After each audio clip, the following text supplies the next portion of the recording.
Hello friends, tax filing school के इस video में आपका स्वागत है। दोस्तों, आईटीआर फॉर्म्स आ गए हैं।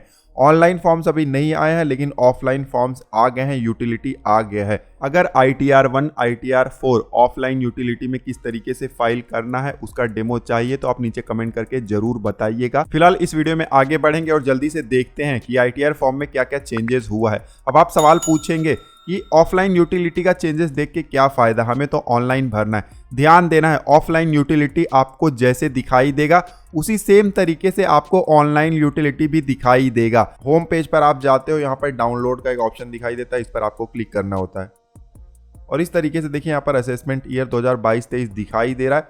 कॉमन यूटिलिटी दिखाई दे रहा है यहाँ पर आईटीआर 1 से लेकर आईटीआर 4, लेकिन ध्यान देना आईटीआर 2 और 3 अभी आया नहीं है। इस यूटिलिटी में आईटीआर 1 और आईटीआर 4 आ गया है। आज के दिन में ही ये यूटिलिटी रिलीज हुआ है 11 अप्रैल 2022 को।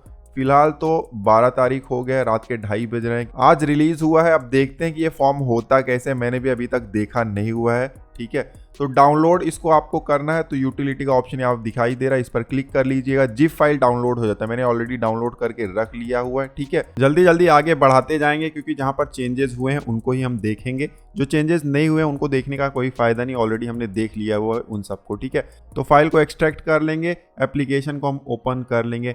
यहाँ पर देखिए, यहाँ से आगे का प्रोसेस जो है वो बिल्कुल सेम है, पिछले साल के जैसे ही आपको प्रीफिल डेटा इंपोर्ट करना होता है। फिर आप इस तरीके से अपना आईटीआर, जो भी ऑप्शन पिछले साल थे वही सब आपको दिखाई दे रहे हैं कि आप असेसी चुनिए, इंडिविजुअल, उसके बाद आईटीआर फॉर्म चुनिए और उसके बाद आपको यहाँ पर सेलेक्ट करना होता है रीज़न।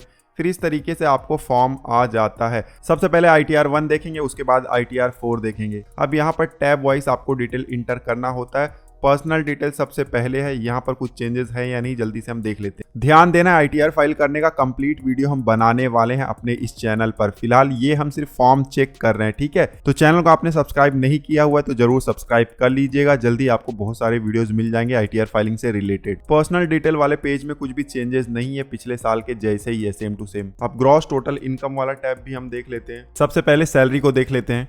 अब यहाँ पर आप देख सकते हो सैलरी एज पर सेक्शन 17(1), 17(2) और 17(3) है, सेम पिछले साल के जैसी।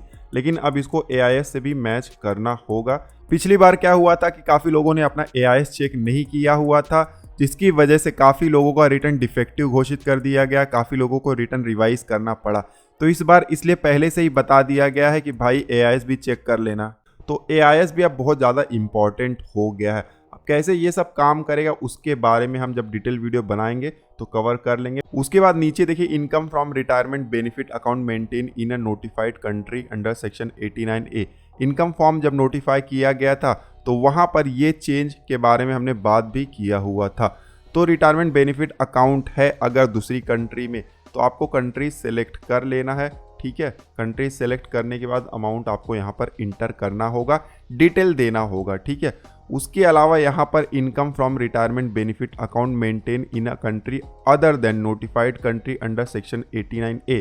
तो यहाँ पर जो कंट्री है, ये कंट्री के अलावा दूसरा कोई कंट्री है तो यहाँ पर आपको मेंशन नहीं करना है, तब आपको मेंशन करना है यहाँ पर। ठीक है, इसको आप डिलीट भी कर सकते हो। तो सैलरी वाले पोर्शन में ये एक चेंज हुआ है। उसके बाद नीचे आएंगे तो इससे ही रिलेटेड एक और ऑप्शन यहाँ पर दिया गया है। जैसे आपको एरियर सैलरी मिलता है तो सेक्शन 89 का रिलीफ लेते हो, फॉर्म नंबर 10 ही भरते हो, उसी तरीके से रिटायरमेंट बेनिफिट अकाउंट है जिसकी अभी हमने ऊपर बात किया हुआ है, वो आप यहाँ पर इनकम दिखाते हो और उसमें अगर आपको रिलीफ लेना है 89A वाला एरियर से रिलेटेड तो आप यहाँ पर अमाउंट मेंशन कर सकते हो और फॉर्म नंबर 10EE आपको भरना पड़ेगा। ठीक है, तो ये एक चेंज हुआ है। तो ये कुछ चेंजेस हुए हैं सैलरी वाले पोर्शन में, बाकी सारे डिटेल सेम टू सेम है पिछले साल के जैसे ही। ठीक है, उसके बाद हाउस प्रॉपर्टी है, इसको भी हमने चेक किया, ये भी पिछले साल के जैसे ही है, यहाँ पर कुछ चेंजेस हुआ नहीं है। ठीक है, उसके बाद इनकम फ्रॉम अदर सोर्स में जाएंगे तो यहाँ पर लिस्ट देखिए बहुत ज्यादा बड़ा लग रहा है, यहाँ पर मतलब कुछ नया ऐड हुआ है। ऊपर तो सारे सेम है, लेकिन जब बीच में आएंगे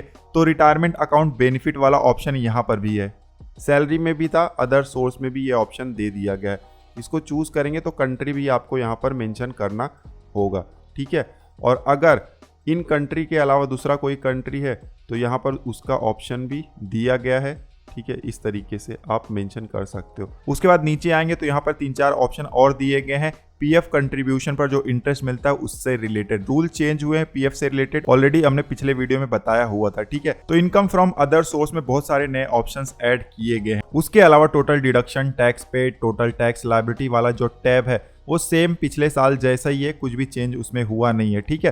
तो ITR 1 में जो भी चेंजेस थे वो मैंने आपको बता दिया हुआ है, बस थोड़े से ही चेंजेस किए गए हैं। बाकी फॉर्म सेम टू सेम पिछले साल जैसा ही है, और जो चेंजेस भी हुए हैं वो सबके लिए एप्लीकेबल होने वाले नहीं है, ठीक है। कुछ लोगों के लिए ही एप्लीकेबल होंगे। अब जल्दी से ITR 4 में जाते हैं। वहां पर देखिए salary, house property, income from other source, ये तो सेम टू सेम ITR 1 जैसे ही होगा। पर्सनल इंफॉर्मेशन वाले टैब में यहां पर जब नया टैक्स सिस्टम हम चुनते हैं, यस या नो सेलेक्ट करते हैं, तो यहाँ पर अब एडिशनल इंफॉर्मेशन भी हमें देना होता है। अब ये क्या ऑप्शन है, कैसे काम करता है, जब डिटेल वीडियो हम बनाएंगे तो एक एक चीज आपको क्लियरली बताएंगे, ठीक है। उसके अलावा बिजनेस इनकम को भी हमने चेक किया, यहाँ पर भी कोई भी चेंज है नहीं, पिछले साल के ITR फॉर्म के जैसे ही है। तो ITR 1 और ITR 4 दोनों को हमने चेक किया हुआ है। ज्यादा चेंजेस कुछ है नहीं, छोटे छोटे चेंजेस किए गए हैं जो माइनर चेंजेस हैं, काफी लोगों को तो पता ही नहीं चलेगा। ITR 4 में एक चेंज किया गया जो कि सबके लिए एप्लीकेबल है। जब नया टैक्स सिस्टम या पुराना टैक्स सिस्टम चुनना होता है तो वहां पर जो ऑप्शंस लाए गए हैं वो सबके लिए एप्लीकेबल होंगे। बाकी तो जो चेंजेस हुए हैं वो सबके लिए एप्लीकेबल नहीं होंगे। आई होप कि जल्द ही ऑनलाइन फॉर्म्स भी आ जाए और इनकम टैक्स रिटर्न किस तरीके से फाइल करना है ऑनलाइन, उसका सारा डेमो हम जल्दी बना दें। इनकेस अगर आपको ऑफलाइन भी चाहिए तो आप नीचे कमेंट करके जरूर बताइएगा। इस वीडियो में बस इतना ही, मिलते हैं आपसे अगले वीडियो में, तब तक आप हंसते रहें, मुस्कुराते रहें। धन्यवाद।